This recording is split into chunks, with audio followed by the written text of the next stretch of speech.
அப்படிப்பட்ட அந்த சிங்கம் வேட்டைக்கு மட்டும்தான் வெளியில வரும், வேடிக்கை பார்க்கறதுக்கெல்லாம் வெளியில வராது.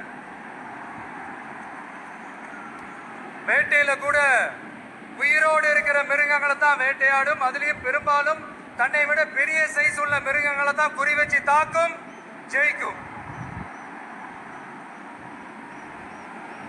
எவ்வளவு பசியில் இருந்தாலும் உயிர் இல்லாததை, கெட்டு போனதை தொட்டு கூட பார்க்காது. அப்படிப்பட்ட அந்த சிங்கம் அவ்வளவு ஈஸியா எதையும் தொடாது, தொட்டா விடாது. காட்டோட 4 பக்கமும் மார்க்கிங் மை டெரிட்டரின்னு தன்னுடைய பவுண்டரியை தானே வகுக்கும். அப்படிதான் அந்த காட்டையை தன்னோட கண்ட்ரோல்ல வச்சிருக்கும். சிங்கத்துக்கு கூட்டத்தோடு இருக்கிறதுக்கும் தெரியும், தனியா இருக்கிறதுக்கும் தெரியும். அப்படியே தனியா வரணும்னு நினைச்சாலும் அஞ்சாம அலட்டிக்காம சும்மா கெத்தா தனியா வந்து அத்தனை பேருக்கும் தண்ணி காட்டும். எப்போ எதிரையும் தன்னோட தனித்தன்மை இழக்கவே இழக்காது. Yes, a lion is always a lion.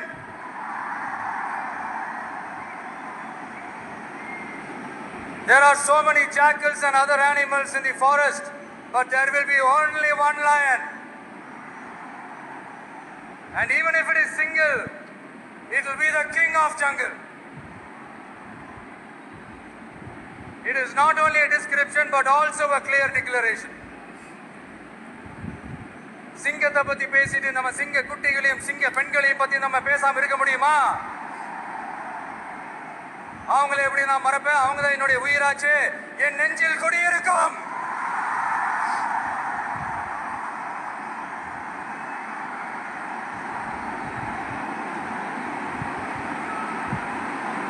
என்னுடைய தோழர்களுக்கும் தோழிகளுக்கும்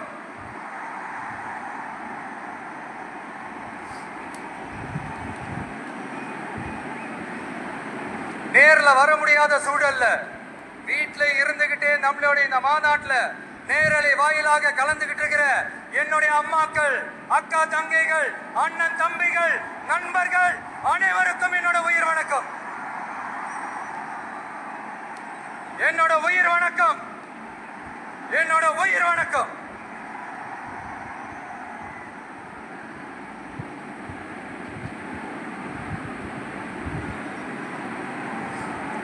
வீரம் விளையும் மாமதுரை மண்ணை வணங்குகிறேன். இந்த மதுரைனாலே உடனே ஞாபகத்துக்கு வருது சீறி பாஞ்சி துள்ளி குதிக்கிற யாருக்கும் அடங்காத காளைகள் விளையாடுற அலங்காநல்லூர் ஜல்லிக்கட்டு தான். நம்ம வைகை ஆறுதான் அழகர் ஆற்றல் இறங்குற வைபவம். மதுரை மீனாட்சி அம்மன் இந்த மண்ணோட உண்மையான குணம், உணர்வு பூர்வமான மண் இது. அது மட்டும் இல்ல, இந்த மண்ணில் வாழ்ற மக்களும் அப்படித்தான் உணர்வு பூர்வமான ஆளுங்க. நான் இந்த மண்ணில் கால் எடுத்து வச்ச உடனே ஒரே ஒருத்தரை பத்தி தான் மனசுக்குள்ள ஓடிக்கிட்டே இருந்தது. அவர் யாருன்னு உங்களுக்கும் தெரிஞ்சிருக்கும். சினிமானாலும் சரி, அரசியல்னாலும் சரி, நமக்கு ரொம்ப ரொம்ப பிடிச்சது புரட்சி தலைவர் எம்ஜிஆர் அவர்கள் தான். அவரோட பழகிறதுக்கு எனக்கு வாய்ப்பு கிடைக்கல. ஆனா அவரை மாதிரியே குணம் கொண்ட என்னுடைய அண்ணன் புரட்சி கலைஞர் கேப்டன் விஜயகாந்த் அவர்களோட பழகிறதுக்கு எனக்கு நிறையவே வாய்ப்பு கிடைச்சது. அவரும் இந்த மதுரை மண்ணை சேர்ந்தவர் தானே, அவரை மறக்க முடியுமா? தமிழ்நாட்டு மக்கள் உணர்வுபூர்வமா உண்மையா நம்ம பக்கத்திலே நிக்கிறவங்க, அதுக்கு ஒரு மிகப்பெரிய அடையாளம் தான் இந்த மதுரை மண். நம்ம தமிழக வெற்றி கழகம் கையில் எடுத்திருக்கிற அரசியலும் அப்படித்தான். உண்மையான அரசியல், உணர்வு பூர்வமான அரசியல், நல்ல அரசியல், நல்லவங்களுக்கான அரசியல், நாட்டு மக்களுக்கான அரசியல், நல்லது மட்டுமே செய்கிற அரசியல்.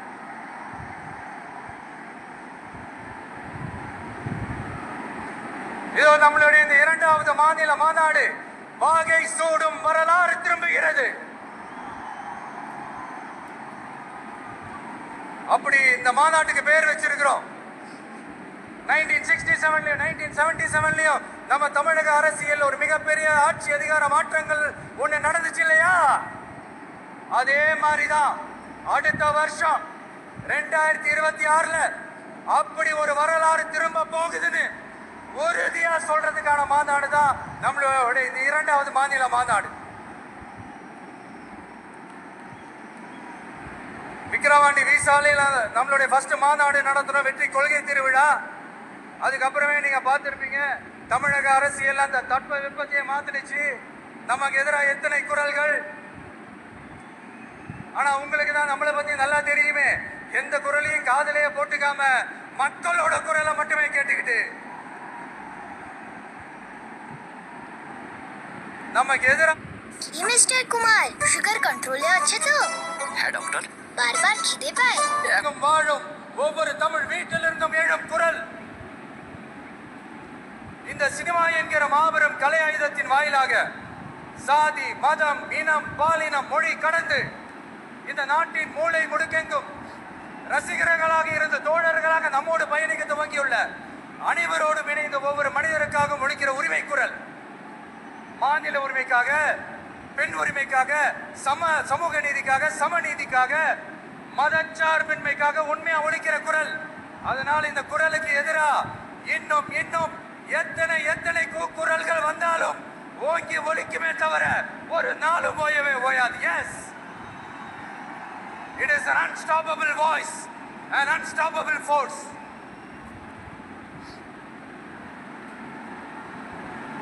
நம்ம அரசியலுக்கு வர்றதுக்கு முன்னாடி அட இவரெல்லாம் வரமாட்டாரியா, அவரே வரல இவரே வரல இவருங்க வர போறாரு அப்படின்ட்டு நிறைய பேர் ஜோஷியம் சொன்னாங்க.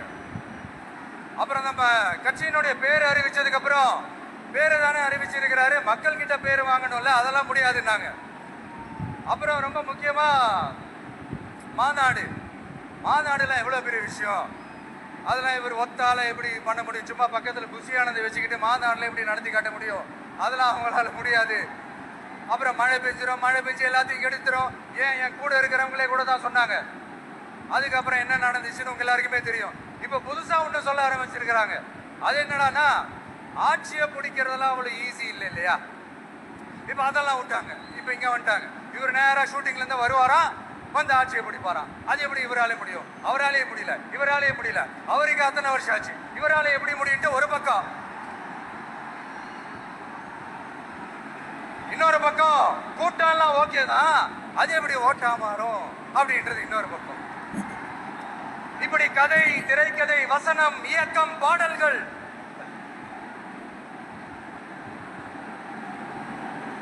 அதனால இந்த அரசியல் ஆய்வாளர்களுக்கு நான் சொல்றதெல்லாம் ஒன்னேதான், நல்லா கேட்டுக்கங்க. இந்த விஜய் ஏதோ இந்த பல லட்சம் பேர் கூடுற கூட்டத்துல மட்டுமே இருக்கிறாரு அப்படின்னு மட்டும் தப்பு கணக்கு போட்டாதீங்க. ஏன்னா நம்மளுடைய இந்த கூட்டம் வெறும் ஓட்டா மட்டும் இல்லைங்க, வரப்போற தேர்தலில் மக்கள் விரோத ஆட்சியாளர்களுக்கு நாம வைக்க போற வேட்டா, நம்மளை கோட்டைக்கு அனுப்ப போற ரூட்டா இருக்க போது சீக்கிரமாவே தெரிஞ்சுப்பீங்க. ஏன்னா கோடிக்கணக்கானவங்களோட ஹார்ட்லயும் வீட்லயும் ஏற்கனவே ஆல்ரெடி உயிரா உணர்வா உறவா இருக்கிறோம். நம்மளுடைய கனெக்ட் எல்லாம் வெறும் மக்களோட மட்டும்தான். நாம யாருன்னு அவங்களுக்கு தெரியும், அவங்க யாருன்னு நமக்கு தெரியும். நாமளும் நம்ம மக்களும் எப்படி இருக்கிறோம்னு எதிரிங்களுக்கு நல்லாவே தெரியும். இருந்தாலும் இந்த விஜய் எதுக்குப்பா வந்திருக்கிறாரு, இவர் என்ன புதுசா என்ன திட்டம்லாம் சொல்லிட்டாரு அப்படின்னு வேற நிறைய கேள்விகள். இந்த சொல்றேன் தெரிஞ்சுக்கங்க. பெண் குழந்தைகள், பெண்கள் மற்றும் வயசானவங்களோட பாதுகாப்புல தான் நம்ம பிரையாரிட்டியே. அடுத்து இளைஞர்கள், உழவர்கள், உழைப்பாளர்கள், நெசவாளர்கள், மீனவர்கள், ஆதரவற்ற முதியோர்கள், மாற்றுத்திறனாளிகள், மூன்றாம் பாலினத்தவர்கள்னு இன்னுமிங்க யாருக்கெல்லாம் கவர்மெண்டோட ஒரு ஸ்பெஷல் அட்டென்ஷன் தேவையோ அவங்க எல்லாருக்குமான ஒரு கவர்மெண்ட் அமைக்கிறது தான் நம்ம இலக்கு. நான் ஏற்கனவே சொன்னதை தான் நான் திரும்பவும் சொல்றேன். நம்மளுடைய இந்த தமிழக வெற்றி கழகம் ஏதோ அரசியல் ஆதாயத்துக்காக தொடங்கப்பட்ட கட்சியெல்லாம் கிடையாதுங்க. கொள்கை கோட்பாடுகளோடு தந்தை பெரியார், பெருந்தலைவர் காமராஜர், அண்ணல் அம்பேத்கர், வீரமங்க வேலு நாச்சியார், மக்கள் சேவகர் அஞ்சலை அம்மாள், நம்மளுடைய 5 கொள்கை தலைவர்களோட வழிகாட்டுதல்களோடு தொடங்கப்பட்ட கட்சி. நம்ம ஸ்டாண்ட்ல நாம எப்பவுமே ஸ்ட்ராங்கா தாங்க இருக்கிறோம். அதுல எந்த மாற்றத்துக்கோ எந்த சமரசத்துக்கோ துளி கூட இடமில்லை. நம்மளுடைய ஒரே கொள்கை எதிரி பாஜக தான். நம்மளுடைய ஒரே அரசியல் எதிரி திமுக தான். எப்படி? நம்மளுடைய ஒரே கொள்கை எதிரி, நம்மளுடைய ஒரே அரசியல் எதிரி. ஏதோ அண்டர் கிரவுண்ட் ஆதாயத்துக்காக டீல் போட்டுக்கிட்டு டீல் பேசிக்கிட்டு இந்த அலையன்ஸ் வச்சுக்கிட்டு இந்த ஊரை ஏமாத்துற கட்சி எல்லாம் நம்ம டிவிக்கே கிடையாதுங்க. யாருக்காகவும் எதுக்காகவும் எந்த பயமும் கிடையாது. மாபெரும் பெண்கள் சக்தி நம்மளோட இருக்கிறாங்க. மாபெரும் இளைஞர்கள் சக்தி நம்மளோட இருக்கிறாங்க. ஒட்டுமொத்த தமிழ்நாட்டு மக்களுடைய சக்தி நம்மளோட நிக்கிறாங்க. அப்படி இருக்கும்போது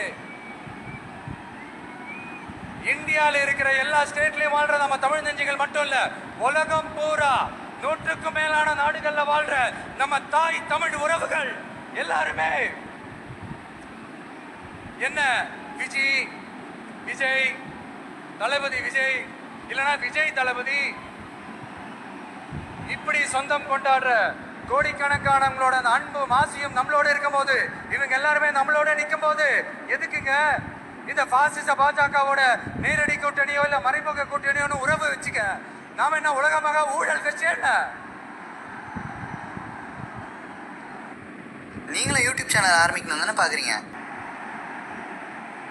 நம்மளுடைய இந்த கூட்டணி சுயமிழந்த கூட்டணியா இருக்காது, சுய மரியாதை கூட்டணியா தான் இருக்கும். இந்த ஒரு பக்கம் RSS கிட்ட அடிபடிச்சுக்கிட்டு, இன்னொரு பக்கம் மதச்சார்பற்ற கூட்டணின்னு இந்த மக்களை ஏமாத்துற கூட்டணியெல்லாம் நம்ம கூட்டணி இருக்காது.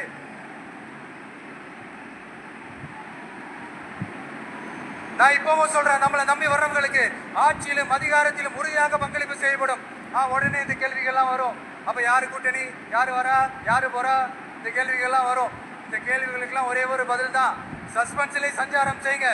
ஆனா ஒண்ணு, 2026ல 2 பேருக்கு நடுவுல தான் போட்டியே.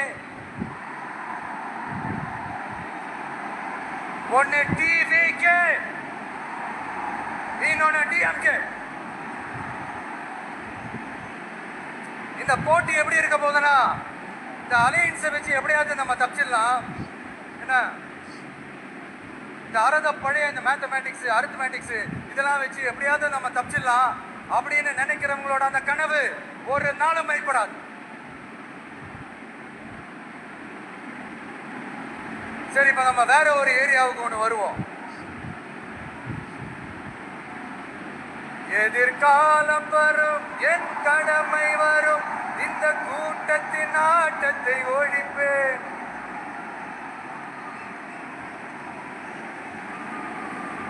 மக்கள் அரசியல் என்ற அந்த சவுக்க கையில் எடுக்கலாமா? யாருக்கு எதிரான தானே கேட்கிறீங்க? வேற யாரு? மறைமுக உறவுக்காரர்களான பாசிச பாஜகவும் பாய்சன் திமுகவும் தான். மாண்புமிகு பிரதமர் நரேந்திர மோடிஜி அவர்களே 3வது முறையா ஒன்றியத்தோட ஆட்சி அதிகாரத்தை நீங்க தானே கையில் வச்சிருக்கிறீங்க. இல்ல, நாங்க தெரியாம தான் கேட்கிறோம். நீங்க ஆட்சிக்கு வந்தது ஒட்டுமொத்த மக்களுக்கும் நல்லது செய்யவா, இல்ல நம்மளுடைய இந்த இஸ்லாமிய நண்பர்களுக்கும் இஸ்லாமிய தோழர்களுக்கும் எதிராக சதி செய்யவா? மக்களுக்கு உங்ககிட்ட கேட்கறதுக்குன்னு ஏராளமான கேள்விகள் இருக்குது. அதனால அவங்க சார்பா, அவங்கள ஒருத்தனா, அவங்களோட ஒரு உண்மையான ஒரு பிரதிநிதியா உங்ககிட்ட சில கேள்விகள் கேட்கணும். மிஸ்டர் பிரைம் மினிஸ்டர் அவர்களே, நம்ம தமிழ்நாட்டு மீனவர்கள் கிட்டத்தட்ட ஒரு 800 பேருக்கு மேல இலங்கை கடற்படையால தாக்கி அழிக்கப்பட்டிருக்கிறாங்க. அதை கண்டிக்கிறதுக்காக உங்களை பெருசா எதுவும் செய்ய சொல்லல, சின்னதா ஒண்ணே ஒண்ணு மட்டும் செஞ்சு கொடுங்க. இனிமேலாச்சும் எங்களுடைய மீனவர்கள் பாதுகாப்பா இருக்கிறதுக்காக இந்த கச்சத்தீவை இலங்கை கிட்ட இருந்து மீட்டு கொடுத்துருங்க, அது போதும். உங்களுடைய இந்த முரட்டு பிடிவாதத்தால நீங்க நடத்துற இந்த நீட்டு தேர்வு, அதனால இங்க என்னென்ன நடக்குதுன்னு சொல்றதுக்கே மனசு வலிக்குது. அதனால அந்த நீட்டு தேர்வு தேவையில்லைன்னு அறிவிச்சிருங்க, அது போதும். சேவீர்களா திரு நரேந்திரபாய் தாமோதர் மோடிஜி அவர்களே, எங்களுக்கு என்னென்ன தேவையோ என்னென்ன நல்லதோ அதெல்லாம் செய்ய மாட்டேங்கிறீங்க. ஆனா ஆட்சி அதிகாரத்தை மட்டும் கையில வச்சுக்கிட்டு மக்களை ஏமாத்த நேரடியாக ஒரு பாசிச பாஜக அடிமை கூட்டணி ஒண்ணு. அடுத்து உங்களோட இந்த மைனாரிட்டி ஆட்சியை ஓட்டுறதுக்காக மறைமுகமாக RSS அடிமை குடும்பம்னு இன்னொரு கூட்டணி. இப்படி மக்கள் சக்தியே இல்லாத இந்த ஊழல் கட்சிகளை மிரட்டி அடிபணிய வச்சு 2029 வரைக்கும் சொகுசு பயணம் போயிடலாம்னு திட்டம் தீட்டி வச்சிருக்கிறீங்க. அதானே ஜி? என்ன ஜி? ஒண்ணு மட்டும் சொல்றேன், தெரிஞ்சுக்கங்க. என்னதான் நீங்க இந்த நேரடி மறைமுக கூட்டணி குட்டிகரணம் போட்டாலும் தாமரை இலையில தண்ணியே ஒட்டாது. தமிழக மக்கள் மட்டும் எப்படி ஒட்டுவாங்க?